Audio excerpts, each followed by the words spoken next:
What's happening, y'all? Welcome back to the show. I am your host, the hardest working man in America. I'm glad that y'all get to join me as we go over this video where Bow Wow is on Club Shay Shay having an interview with Shannon Sharpe. Yes, no other than Shannon Sharpe. People are still watching his podcast, even though he's been in the media lately for some troubling things, as y'all may say. I don't see the problem in it except for the decisions that he made. But other than that, I mean, he is who he is, and he's always going to be that. Now, Bow Wow is being interviewed on many subjects like playing ball against LaMelo Ball, Janet Jackson, who he had a crush on, Michael Jordan tossing his shoes, and some other celebrities. But before we continue on to the video, I need y'all to do 3 things for me. Hit that subscribe button, hit that like button, then share this video so someone can do the same thing that you just did, or else we're going to send Bow Wow after them. Now, without further ado, let's get into this video. Yeah, I'm far, so It's like I never want to be put in them situations. So I've got the Maybach just for comfort reasons, and it just makes sense for me. I live far, filming every day, traveling, just moving and grooving. And besides, like even after this, I used to love just getting in my car, taking my shoes off, your kickback, and kick back. You ain't got to worry about driving. You ain't got to worry about nothing. Right. Nothing. So, yep. When you growing up, who was your celebrity crush? Tyra Banks. Tyra Banks. Tyra Banks will be. She was always you. Yep. She what? 13 years older than you? Mm-hmm. She could be 30 years older. It didn't matter. Because when my mom was married to my stepfather, he always had the sports. He was Sports Illustrated. Yeah. And she was like Miss Sports Illustrated. Yeah. So when he had her calendar, I remember finding the calendar in their closet, and I was like, "This is the first woman I saw." I said, "This is everything," and that was the first woman I laid my eyes on. I was like, "I like her." And it was Tyra. It was Hillary Banks. I love some Hillary. And was that really it? Was that it? That might have been it, really. Yeah, that was it, really. Tyra and Hillary. 106 in Park. How did you get the gig of hosting 106 in Park? Got the gig hosting 106. Me and my boy at the time. Matter of fact, not even. I was in Australia. And I saw that 106 was going through changes. Right. And they, we looking for a host, So I got on the internet playing around. Why you looking for a host and I'm Mr. 106 in Park? The host right here. I was playing and Stephen Hill called and said, "Yo, saw what you put on the internet. You serious? Because it makes sense. I'm ready." And I'm like, damn. Me and my boy Bart packed up, went to New York, and here I am, finally hosting the show that they named me after. Right. That was dope. It was a fun time in New York. Fun time. I learned a lot. Business-wise. I learned a lot in New York. New York taught me a lot. I love that time. Those 2.5 years that I spent was well worth it. I would do it again. For your third album, you left So-So and JD to do your third album. Correct. Why did you feel you needed to leave JD to do your third album? I never wanted to leave. I didn't. That was the moment where my heart got broke for the first time in music. Okay. Somebody who I consider a father figure to me, somebody I love. It's not even about the music, it's family, it's blood to me. Right. And he couldn't work with me because of contractual reasons. He ended up leaving Columbia. He went to Arista. And me being a kid, not knowing how the business works, I'm like, well, why wouldn't you take the biggest artist you have? It wasn't that he didn't want to take me, he couldn't. I don't know if y'all are aware of some of the contracts they have in the industry where, for instance, let's say I own a record label and I have an artist who's popping. Now, you as another artist who's popping is putting his music out there and you are coming up. You are an up and coming artist. You're hot. People are listening for you, right? Which is going to do what to my artist? It's going to interfere with the money that I'm making. It's going to interfere with how my artist gets out there. And so what I will do is I will sign you. I'll sign you. I'll give you a little bullshit sign-on bonus. I might buy you a Rolex, a car, something that's not even tangible, something that doesn't even hold its value, right? I'll give you something like that which I can afford to. You'll be happy to get it from me. You'll be grateful because you probably don't have much at the time. And so you get that and you believe that I'm in your corner and we're about to blow up. But guess what? You produce an album, I hold on to it. I shelve it. I don't ever put it out. No publicity, nothing. So now you're working on the second album. I might sign you for 5 albums. Your first one I've already shelved. And so the next album, I do the same thing to. The third album, I might put it out with no publicity at all. By this time, you're really not even as hungry anymore. Why? Because I've been shelving the rest of your work. You've been putting some work into these albums. Your first album, your second album, your third album, but I keep shelving them until I put one out that we don't even promote. And so you don't get no love for it because people aren't checking for you anymore. Years have gone by. And so my artists who I'm putting out there, who I'm promoting is doing what? Guess what? They're blowing up. And that's when I realized, wow, contractually, I never was signed to So So Def. I was signed to Columbia. But this whole time I'm screaming So So Def in my record, So So Def this, So So, I got it tatted on me. It's still So So Def for life. Right. Don't need no contract on that. It's inked. But during that time, I didn't understand. That's why he couldn't take me to Ariston. It's like, damn, Val, you under contract. Technically, I was your producer. And because of what's going on with me and the label, it's gonna be hard for me to grab you again and work with you. So I'm watching Jermaine build So So Def to a whole nother level now. He's having new artists, It made me start being envy of him. I started not liking JD. I started despising him. And I was just like, that ain't loyal. But I lived in it was a business. It was business, and I didn't understand. I took it personal. And you already know they always say never mix the two together. Right. And that's why. And you know, once I got with T.I., that's when T.I. came in my life. Right. And he became like big bro. Came and put his arm around me, showed me how to write. He helped me out a lot tremendously from an artist standpoint. So, which I needed that. Right. But you ended up, you returned to JD. LA, All-Star Weekend. I called him. I said, enough's enough. Where you at? He's like, who it is? I'm like, you know who it is. Where you at? We gotta talk. He's like, I'm in Malibu. I'm cool. I'm about to pull up to you in Jenna house right now. Like, I already know. I'm on the PCH. I'm on the way. You're right. Pull up, go in the crib. First time I think Jermaine probably see me cry to him. Right. I said, I quit. He's like, what? I said, I quit. I don't want to do this no more. I don't want to do music. I quit. I think I'm about to just be an actor. Because if I can't work with you, then I don't want to do this no more. And then I said, it don't feel right. Like, I want to work with you. I don't want to work with nobody else. It's cool. I went gold. I sold 700,000 records. Something's missing.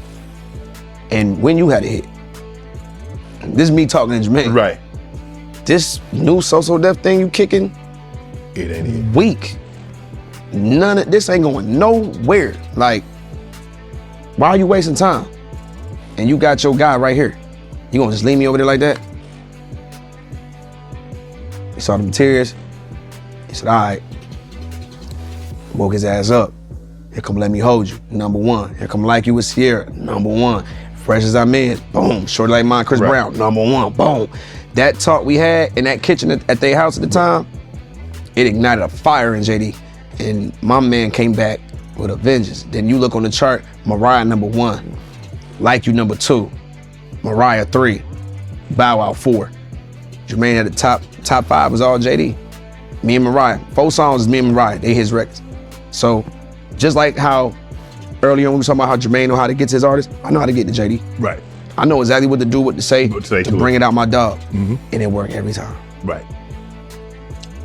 If I'm not mistaken, I think Hov ghost wrote for you. Where are you on ghostwriting? Because a lot of people have different thoughts on ghostwriting. Yeah, I wish Jay did write for me so I can say that. I wish he did. He never did, though. Did. I wish he did. Right. That would be bragging rights, but where are you on this, bro? Ghostwriting to me, honestly, it don't matter. I think the fans don't care. I think once it's produced and it's out, people gonna take it and make it how they make it. But people only feel a certain type of way of ghostwriting for MCs. Correct. R&B singers don't. Nope. People ghostwrite for Beyonce all the time. Mariah. The Dream. Yep. Michael, people go all the time. Nobody had a problem with it. It's only with MCs. Yeah. Why is it? I think because it's just the competitive nature. I think that's just what I think the forefathers of hip hop, they laid that down. There was no thing as a songwriter for a rapper, right? You come from the hood, you telling your story. Who knows your story better than you? Why aren't you speaking it? Why aren't you jotting it down? You know what I mean? So for me, I had to learn how to write. And a lot of rappers don't know how to write. Right. They can rap their ass off, right, but they don't even know how to format it into a record. It's tough. The hook can be 12 bars. Some people don't even know how to count bars. They don't know how to count them. And it's the simplest thing in the world. And I know for me, it bothered me because I come from that cloth. I come from that era. I come from hip hop. And Jermaine, I didn't know earlier if he didn't let me write because he didn't trust me, but I think I was too young and he knew exactly what I needed to say. Right. And as I watched him and cats like T.I. write, it made me a better writer and it turned me into a beast with my own pen. So now I don't need nobody in the studio with me. Now I might call on some cats for, like if I'm in the booth, I might say, what y'all hearing? Like y'all hearing anything? Like what y'all hearing, what y'all feeling? And they might say something, okay, I'm going there with it then. I bet, give me an hour, I'm ready, I'm locked. They are absolutely right. If you ghostwrite for an R&B singer, which happens on a daily basis, right? Most R&B singers, those songs they're singing, they didn't write that song. Someone wrote that song, sold it to them, and all they do is sing that song because they have the voice. You can have someone who doesn't even have a voice. As long as they have some rhythm, they write songs well, that's all it takes, especially if they can play an instrument. Oh, it's a rap. They write a song, an R&B singer, all they have to do is sing it. But with a rapper, first of all, Bow Wow was not going to admit that Jay-Z wrote for him. He was not going to admit that, even if he did. I'm not saying that Jay-Z was a ghostwriter for Bow Wow. I'm not saying that, but we all know what? No MC, no rapper is going to say that someone ghostwrites for them. We know this. Y'all know this. Do you know what kind of stain it'll have on your reputation? I don't care what they're saying right now as far as, nah, I don't care. The fans don't care. As long as the music is great and you just put it out there and everyone can bop to it. Seriously? You have to remember that in hip hop, in rap music, it is what? It's all about your name. It's all about your reputation as an artist. Yes, that's why there's a big difference between an R&B singer having a ghostwriter and a rapper having a ghostwriter. Rappers are not known to have ghostwriters because it is a very competitive genre. Very competitive. It's a competition sport. Yes, have you ever seen battle rap? That's how competitive it is. If you have a ghostwriter, I don't care how famous you are, even people like Drake, Lil Wayne, because we all know that there's been people who have came out and said that they ghost wrote for Lil Wayne. Yes, they have come out to say that. But has Lil Wayne ever admitted it? No, he's not going to, because it will have and put a stain on your name. But I think everybody has a little help in the studio. Everybody has some help in the studio, absolutely. You signed with Cash Money, with Lil Wayne, Nicki, Drake, Birdman. How did that come about? When I left Columbia, because of what I went through with them and with Jermaine and all of that, and I felt like I really wasn't getting the attention from the label that I wanted, I called Stunner and I was like, yo, I'm a free agent. And I'm like, I don't trust the majors. Like I just, I'm comfortable being with people that I know and that I'm comfortable with. And if it's not Jermaine, if it ain't a Snoop, me and Stunner, we always had a cool relationship. And they was on fire. And I'm like, yo, throw me in the fire, man. Just come grab me, bro. Right. He said, you for real, Weezy? You for real, Wizzle? You heard me? You're free? I said, I'm free as a bird. Come get me. Came and got me. Made it happen. And I was comfortable there. And I had a great time being there with Stunner and being over there at Cash Money. I learned a lot from him. I learned a lot from Slim, his brother. Watching Wayne work. Me and Wayne work ethic is like so identical when it comes to that studio. I would spend 3 days straight in there, no shower, none of the same clothes, getting to it. Go drop the record off the Wayne room. Wayne is one of the coldest, most reliable guys when you need a verse. He's gonna do it right there on the spot and walk it right back over to your room. I loved my time at Cash Money. Had a chance to live in Miami, move Right. to Miami. I always had a crib in Miami for 8 years, but that made me really like relocate. So I left Atlanta and moved to my condo in Miami. That was, you already know, South Beach was a time. Right. But I had a lot of fun. And the energy that was coming Right. into Miami around that time, I went there, the Broncos. On top of that, YMCMB, we on fire. So the city was just, you wanted to soak up that energy. And being in Miami at that time, that's where the energy was. But you didn't release an album. Nope. We released 2 records. I released a record with Wayne called Sweat, and I released another single with T-Pain. Right. But never had a chance to put out a full project. But we did 2 joints, and I did some joints for some other artists. Yeah, and then I did some records for some other artists too that was on Young Money. Yep.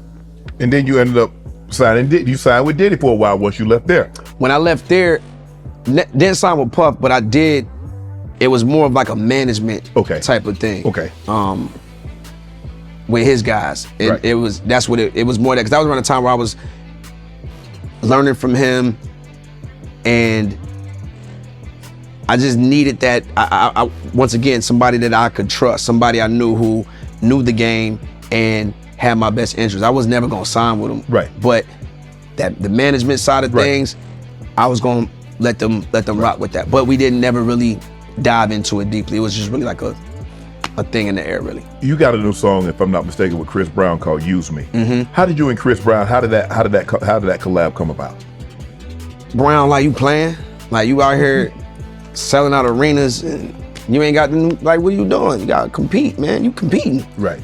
I'm like, nah, I'm on my legacy right now. Like, I'm on my legacy thing, and you know, I'm doing what Kiss and Madonna and them do. I ain't gotta drop nothing. I can just go. Right. Like, yeah, but you still young, bro. Right. We all still look good. Like, you gotta drop. Man, I don't want to hear none of that. You doubting yourself, you scared. And you need a friend like that to tell you, you know what I mean? And I told him, I said, all right. I remember this conversation vividly. And you know, when you friends, you can admit stuff to your friend. I said, I need you, straight up. In order for me to get my blessing, I feel like I ain't gonna get it if I ain't being real with you. You my dog, I need you. I'm coming to you as a friend saying I need you. What you need, bro? I need your blessing on the record. My man said, you get the record, I got you. Send me the song, I did it. I said, this is a no-brainer. Hit says only one person you gotta put on it, you know who it is. And you know what you're gonna have to go through. You have to go party, you have to go play basketball, you have to go sit on that house, you have to be around all the graffiti, you gotta stay over his house and don't leave. Yeah. You know your boy. I'm like, man, that's exactly what happened. But he was a man of his word. He cut the record right there in the crib. We did it in the studio, the same room you guys was in. He cut the record right there and did it with no problem. And man, like, and I feel like that's what a real homeboy supposed to be. When you need something, you supposed to lift me up, gang. Like, I'm cooking, but I'm trying to get spicy hot. Bring me up, and he did that. Is it the relationship? You were a teen star. He was a teen star. Both of you kind of know what it's like to be teen stars. You both lived in that world. Yep. Is that kind of how the relationship and why the relationship is what it is? Yeah, and because it's real. And Brown will tell you, you know, like he's always saying it, it's so weird. But he's like, man, I learned this from Bow. Everything I see me do, I got this from Bow. And y'all don't understand. He was the first person to put it on me. He showed me all this. And it's true, but I'm humble. So I'll be like, come on, you ain't gotta say it all the time. Like, you ain't gotta say it in front of everybody every time. Right. Like, that's why I move like this, because Bow was first. Y'all thought I was first. It was Bow. I used to have 20 girls walking around. That's why so it's like, it's not even a little brother. You know, that's just my dog. That's my brother. He know I got his back. I know he got mine. And, you know, it is a lot of similarities with us. Like, you know, and yeah, that's my man. That's my dog. Y'all gotta understand how young Bow Wow was when he got into the game. He was really young. So during the time that he is mentioning all these encounters with all of these rappers, all of these producers, he's a young kid. You have to remember that. He's a young kid. He's growing up in the industry. That's why earlier when he was having that conversation with Jermaine Dupri, he was talking about, okay, well, if it's not with you, I don't want to be with anyone else. I don't want to go with anyone else. I don't want to be signed to anyone else. That sounds like what? A kid speaking. You got to think about that. A grown man, if he was a man at that time, he would not be speaking like that because he would know how to get to it. he wouldn't care mainly about who he's really working with as long as that person had his best interest at heart. But it turns out that Jermaine Dupri did have his best interest at heart. It's just the way he went about it, stating that he didn't want to work with anyone else unless it was Jermaine Dupri. How similar are Breezy and Usher? Because both can sing their ass off. Both are entertainers to the up-team. I saw Usher at the MGM. That show was fantastic. And I've seen Breezy. As far as artists, Yeah. the difference or You give me different similarities. similarities, hard workers, both dedicated. They don't cheat the job. They don't cheat the job at all, at all. Different. Chris more of a rapper. Usher walks that R&B, like he is R&B. Yeah. You know, he's smooth. Even it's not an act. You know what I'm saying? Brown. That's my dog, Brown Edgy. He more of a bro, more of a rapper. Right. You know what I'm saying? He lived like one. Right. If you can ask him, he'll tell you I want to rap before I can sing. Right. Like that's the difference between them. But all in all, just two talented guys, two GOATs. And you know, I would say, you know, it's like the 1A and 1A Right. of R&B. It's them two at the top. I don't think it's nobody else. And you can pick whatever your flavor is, if it's Usher, if it's Brown, you know what I mean? But for me, I just feel like, you know, I'm rolling with the home team. Give me your top five. Give me your top 5 R&B singers of all time. Of all time. All time. They gotta be in order? Nope. Kale's going up there. R. Kelly, Yeah. for sure. Okay. Hands down. Hands down, Kale. R. Kelly number 2 again. Damn. 3, 4, and 5. Straight up. Damn, you got Kale's 1, 2, 3, 4? If Jermaine was sitting in his couch, he would tell you, he did a list, and Bow said the same thing to me. I said, bro, if you don't put Robert, then Kelly, then Kale, then every nickname 1 through 5, man, that's it. Wow, that's it. I never heard nobody, like, I know listen, there's a lot of greats. Luther.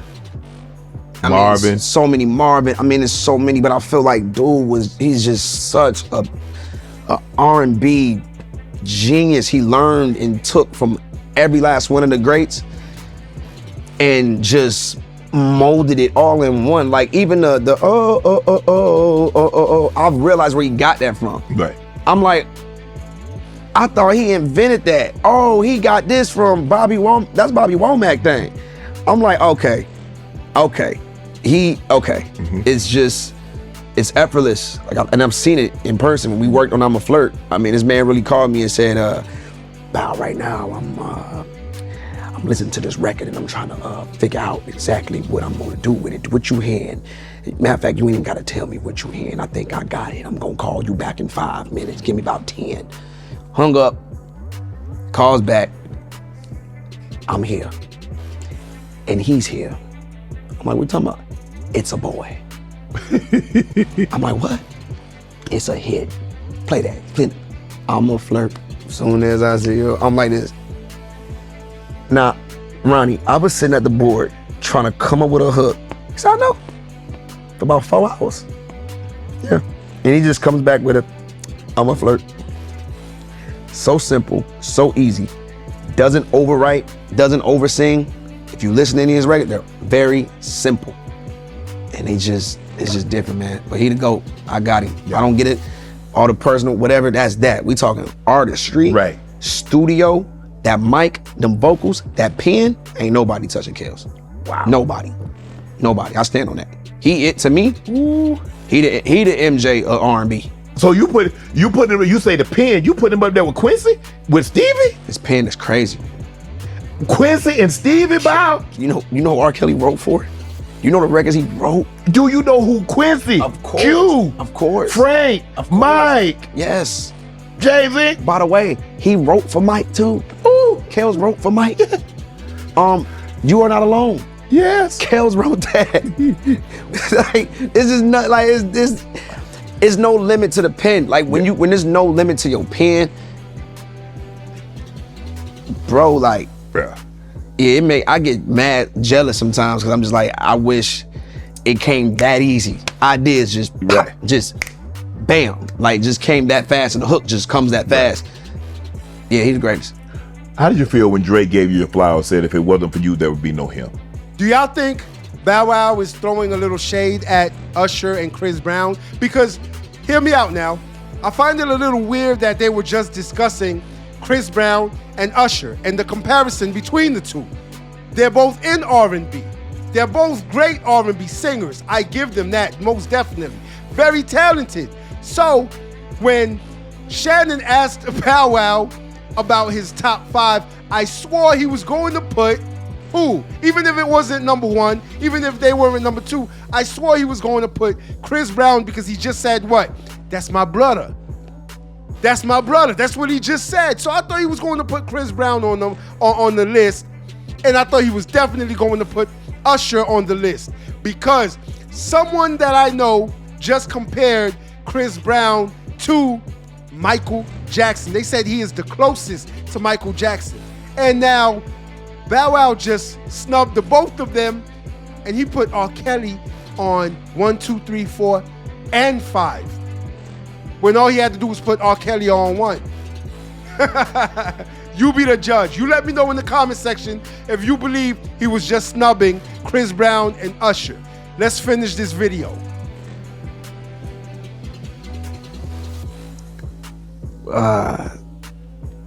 Weird.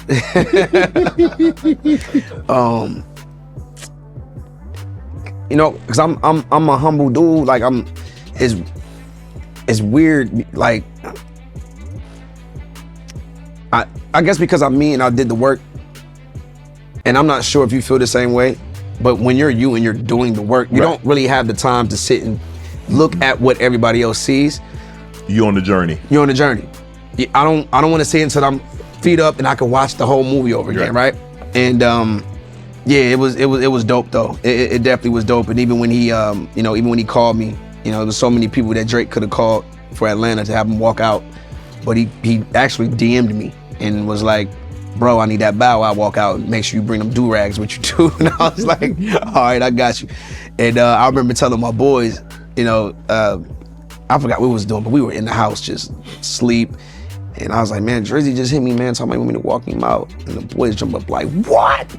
You gotta go get that moment, man. He could have called T.I., 2 Chainz, could have called, he hit you. Now we out now. Homies putting on clothes. The sisters laying out outfits. Bow, get your ass in the shower. We gotta make it down to State Farm. And it was special, man. It was dope. It was dope to have somebody who people consider the number one guy in the game, and somebody who I consider a homeboy of mine. And you know, for him to think of me and give my roses, yeah, that meant a lot to me. A lot to me. That's not his first time doing something like that neither. I mean, the man that's thrown me birthday parties when I didn't ask for him. I had a birthday takeover in Houston, and this man just said, he switched the plans. He's like, oh yeah, it is your birthday. I'm celebrating my 1, 2, 3 songs, 1, 2, 3. I got some for you. You ain't going where you think you're going. I get there and I'm like, how do you even get time? It's dark, my logo, the owl up. I'm like, how did he do this? Like, but he did that for me, and I appreciate him for that. Right. I like the fact that Bow Wow states in the industry you can have some sort of brotherhood.